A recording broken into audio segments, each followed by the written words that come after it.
It's turned off. Yes.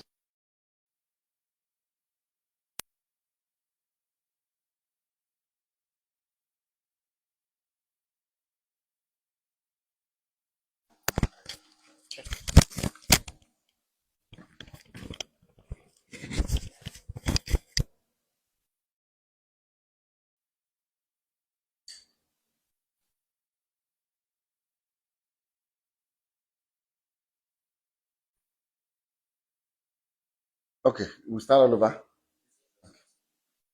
Um, my name is Deji Adeleke. You are all welcome to our home. I'm the father of I have 5 children, 3 boys and 2 girls. David Adeleke, that you all know as Davido, is the baby of my family, is the last born. And I'm calling this press conference. This is my ever first time of addressing the press. And for just one single reason. I'm not on the social media, but I'm sure those of you in the social media will have been inundated with all kinds of talks about almost every year this thing, keeps coming up regarding uh, one little girl called Anulupo that lives in Ibadan. That Kemi has continually alleged that Kemi Olu lawyer has continually alleged that David is the father of the little girl. To start with, let me put it on record that I have 14 grandchildren. And I'll tell you the story about Anulupo and what has happened since I received a letter in 2014 from a lawyer in Ibadan alleging that my son David got somebody pregnant and abandoned the person with the child. And I'll tell you what the actions that I took immediately and what. But the reason why I call this press conference is for us to address. I'm not even sure if it's legal for someone to impersonate a minor. This Kemi Olu lawyer has been after my son David for many years. Everything she says about David is always negative, trying to put him in bad light, with the public. This that I'm about to read to you is what I received from the sister to Anu's mom that lives in Abuja. I'm not going to mention her name, but she's in communication with me. When this happened, she was the first, because I'm not in the social media. She saw the thing that was supposedly written by her niece, and then she sent this to me. Say, "Good afternoon, sir. So I hope your day is going well. I just saw this on a blog post. I just wanted to clarify that the account is not run by me, Ayo, or my mom. The account is run by Kemi Olu lawyer, whom we have cut ties with years ago. I really do not know why she keeps posting these things, knowing fully well that we are no longer in communication. We have reached out to her several times to stop posting anything about Anu. I'm sorry if this embarrasses your family in any way." And immediately I saw this, I called David. I said, "David, have you seen anything in the social media?" He said a lot of things that this woman has started again. And I've always told David to ignore this woman because someone that her own son, her own biological son, has come out to the general public to say that it disowns her, she's no more her mom, she's crazy, she's that. So if her own son can say that about her, why should we bother about what she says about David? That was why I've always told him, just please, just ignore her, and move on with your life. So when I received this, and I'm on YouTube, I've seen all kinds of things people have been saying, and I just said, look, maybe this might be a good time for me, as head of my family, to say our own side of this story. Like I said, I have 14 grandchildren. So what will one more do? Is it that I will not be able to afford to do things for her, or bring her into my family? But there's science, DNA. If you say you are my granddaughter, and the science has proven that you are my granddaughter, I will gladly accept her. So let me tell you the story of how I got to know about Anu. I received it. This is the document. I received this in the mail.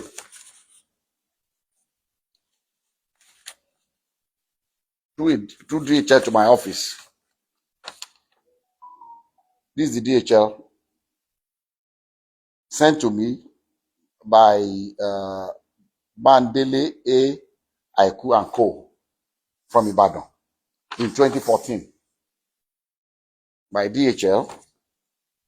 And in the package, there are pictures of a little girl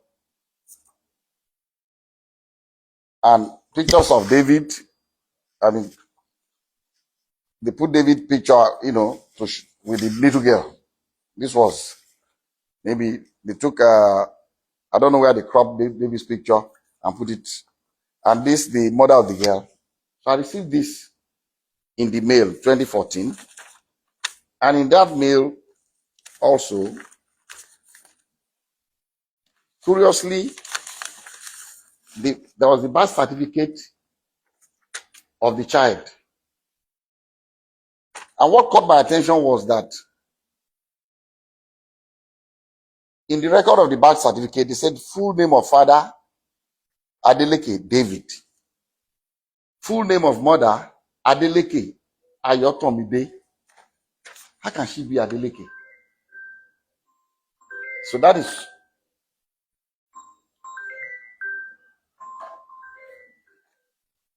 that caught my attention. And then also in that DHL package was this letter from the grandmother of Anu, with her telephone number. I'm going to still show everybody up close so you can see everything. And he wrote, "Dear sir, I know you and your family are in good health and your work is thriving well because the Lord has been good to you, so I do not expect otherwise. Sir, I'm a widow with 2 daughters. I lost my husband 13 years ago and have single-handedly raised both of them with the help of God, but still haven't been, but it has been very challenging. Early last year, my eldest daughter, Ayotomide, informed me that your son, David Adeleke, was responsible for her pregnancy. Their meeting occurred when your son came to Ibadan for a show. I sat with her as a mother to ask her about the father of the child, and she has confided in me so many times that your son is indeed the father of her child. She put to bed on November 19, 2013, and gave birth to a baby girl. So I'm not trying in any way to extort you, but to ask that your son steps up for paternity tests to confirm and take full responsibility of his daughter. I'm also not asking your son to marry her at all. Contained in this envelope are pictures of the baby and my daughter. Sir, I know you are a God-fearing man, and I plead with you for the sake of the pain that a widow goes through to raise our children, that you give me a quick and favorable response Thank you and God bless you. Immediately I saw this letter, even before calling David, before telling David, about this letter, I called this woman and I said, look, I've not spoken to my son yet, but I'm going to speak to him. But I'll suggest to you to give me your address in Ibadan. I'll send my driver to come and know where you live. But I can assure you that if this girl is my granddaughter, you have no problems with me. I will welcome her into my family happily. She was happy. She gave me her address. I gave the address to my driver. My driver went to Ibadan the next day to know exactly where they live. And I told her that, look, the hospital that I use in Lekki here is an Indian hospital, Vedic hospital. That's where I do my checkups and everything. And that I can ask the hospital to arrange for a DNA test. So when I went to the hospital, I went there myself. The hospital told me that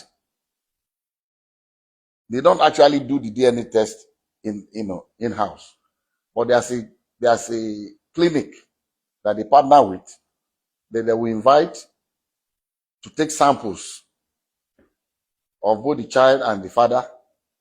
But these samples will be sent to South Africa for analysis. A laboratory in South Africa, because it's not done in Nigeria. I don't think they have a lab in Nigeria that can do the DNA analysis. And I said, okay.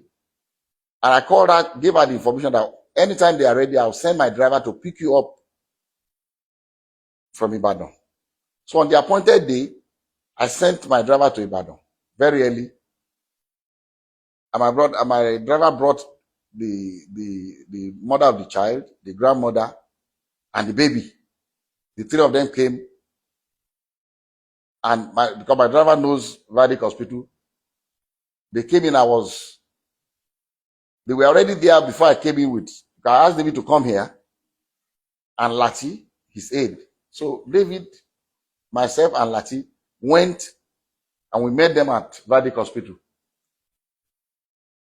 We went upstairs and the Indian doctor said, he will allow only David, myself, the grandma, the mother of the baby, and the child. Lati can wait. So we're all in the same room.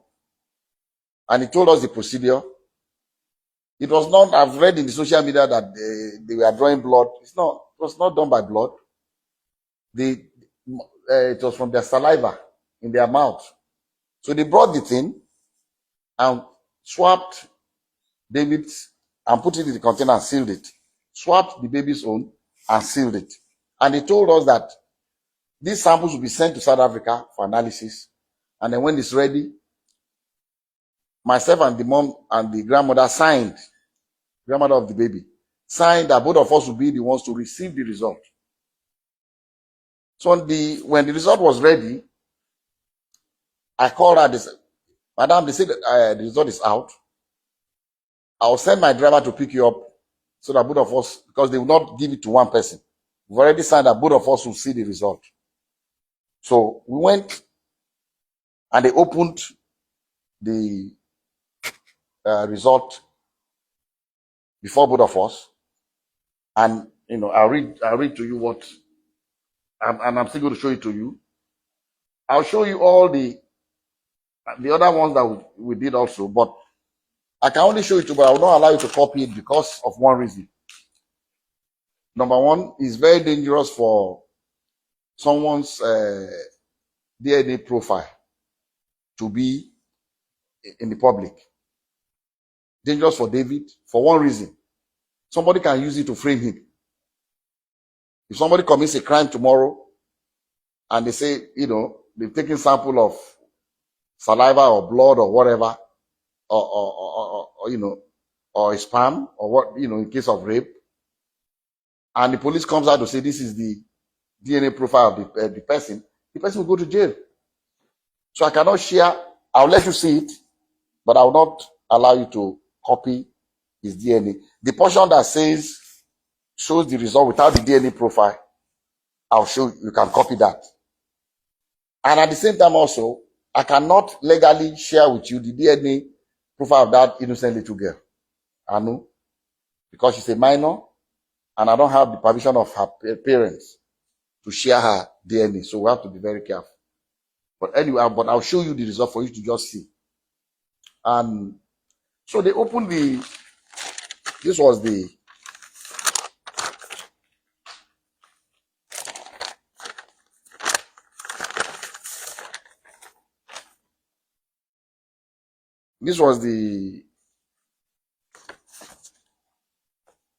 first DNA.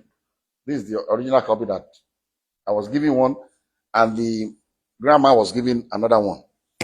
And at the end of the whole story, they wrote here that probability of paternity 0.00%. And the mom asked the lab guy that, what does this mean? He said, it means that David is not the father of this child. And she was really disappointed. She broke down. She was crying, the grandmother. And then, okay, I skipped a point. When we first got to Vadic Hospital with David, and David saw the girl, David told, he said, Daddy, I've never seen this girl before. And what I told David, I said, look, I don't want to listen to you. Whether you've seen her before or not, all I want is this DNA test. I don't want to know the story. I don't know what happened. I don't want to know. As if this girl is our child, I'm taking her. That was settled. And David was, asked the girl, have you seen it? I said, stop, don't talk to her. So that would be, it's like you're harassing her. Don't. So the girl was very quiet. Girl, she didn't say anything. She kept quiet. So we went. So the mom was disappointed, was crying that the result was not what she expected. And I told her, I said, look, people can make mistakes. Maybe they made a mistake in the lab. Maybe there's something. What I would suggest to you is, let us do 2 more tests. I'll advise that you please stay in Lagos for 1 week. I'll pay for your hotel. Since the baby is here, the mom is here, the 3 of you should stay. Find 2 more reputable places. I don't know where else. This is the only place I come that can do this DNA test in Nigeria. So that I can go there and do it before. So I gave some money to my driver. Go and get the hotel. Make sure they are comfortable. Give them some money to keep. And